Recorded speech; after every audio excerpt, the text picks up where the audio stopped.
Hello दोस्तों, स्वागत है आप सभी का मेरे इस यूट्यूब चैनल में। तो आज हमारा टॉपिक है जनरल एंट्री, जिसमें हम उसके डेफिनेशन, इम्पोर्टेंस, गोल्डन रूल और उसके फॉर्मेट के बारे में जानेंगे। Definition of the journal entry. A journal entry is the act of keeping or making records of any transaction, either economic or non-economic. एक जर्नल एंट्री क्या कहते हैं, उसमें वो जितने भी ट्रांजेक्शन को रिकॉर्ड करते हैं, पहला प्रोसेस होता है जिसमें हम सारे ट्रांजेक्शन को रिकॉर्ड करते हैं, चाहे वो इकोनॉमिक और नॉन इकोनॉमिक कंपनी किसी का भी ट्रांजेक्शन करते हैं। Transaction are listed is an accounting journal that show a company debit and the credit balance. The journal entry can consist of the several recording, each of which is either a debit or a credit balance. सभी transaction का debit और credit balance होता है। सभी several account का हम लोग entry करते हैं। इंपॉर्टेंस क्या होता है जर्नल के? The journal is the memorandum और first record in the process of recording business transaction that occurred before posting into the ledger. Journal जो पहला प्रोसेस होता है किसी भी बिजनेस या फिर किसी भी कंपनी का जर्नल लेजर में पोस्टिंग करने से पहले। The journal records all business transaction according to the date of the journal. Journal जितने भी तरह का ट्रांजेक्शन किया जाता है डेट के वाइज किया जाता है।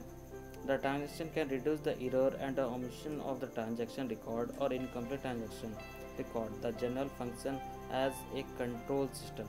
जर्नल में किसी भी तरह का गलती होने का चांस कम हो जाता है, क्योंकि इसमें डेट वाइज रिकॉर्ड करते हैं। ये एक फुल्ली कंट्रोल सिस्टम होता है। गोल्डन रूल क्या क्या होता है? Debit the receiver, credit the giver. First rule, debit what comes in, credit what goes out. Debit all expenses and losses and credit all income and gains. ये 3 rule होते हैं journal के, golden rule. आइए हम इसको करते हैं example के साथ करते हैं। तो first rule of the journal, debit the receiver, credit the giver. इसको पर्सनल अकाउंट में शो करते हैं। एग्जाम्पल है प्लांट परचेज फ्रॉम रोहन। तो इसमें देखेंगे डेबिट द रिसीवर, रिसीवर कौन है? हम है। हम क्या रिसीव किए? प्लांट, तो प्लांट अकाउंट डीआर। नेक्स्ट है हमारा क्रेडिट द गिवर। इसमें गिवर कौन है? हमको प्लांट मिला किससे? तो हमको प्लांट रोहन से मिला, तो गिवर कौन हमारा? रोहन। तो रोहन कैपिटल अकाउंट, ये हमारा एंट्री हो गया।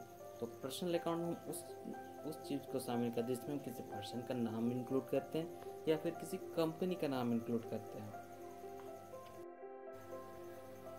सेकेंड रूल है debit what comes in, credit what goes out. Real account में इसको इंक्लूड करते हैं। Debit what comes in, credit what मतलब क्या लेके आ रहे हो, क्या जा रहा है मेरा। तो रियल अकाउंट में उसको शामिल करके कैश, रियल एसेट और लायबिलिटीज को इंक्लूड करते हैं।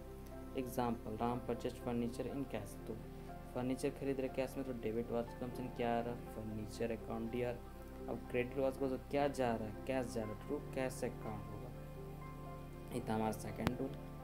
Third, debit all expenses and losses and credit all income and gains. इसमें हम सारा तरह के एक्सपेंसेस और लॉस को डेबिट करते हैं और किसी भी तरह के इनकम और गेन को हम लोग क्रेडिट करते हैं। ये नॉमिनल अकाउंट होता है जिसमें सभी तरह का प्रॉफिट एंड लॉस के अकाउंट को शामिल करते हैं। एग्जाम्पल है wages paid in cash. Wages paid करे कैश में, तो वेजेस एक्सपेंसेस होता है किसी भी कंपनी के लिए, तो wages account DR to cash account. अब सेकंड एग्जाम्पल है इंटरेस्ट रिसीव करेंगे हम किसी से, तो हम कैश रिसीव करते हैं, cash account DR to interest account. अब format of the journal entry. Format में क्या होता है? पहले हम हेडिंग लिखते हैं, journal entry format, journal entry in the books of, किस कंपनी का बना रहे उसका नाम लिखते हैं। For the year ending next में लिखते हैं कब उसका क्लोजिंग डेट है। उसमें 5 कॉलम होता है। पहला होता है डेट, बीच में होता है पार्टिकुलर जो हम डिटेल लिखते हैं, एंट्री करते हैं।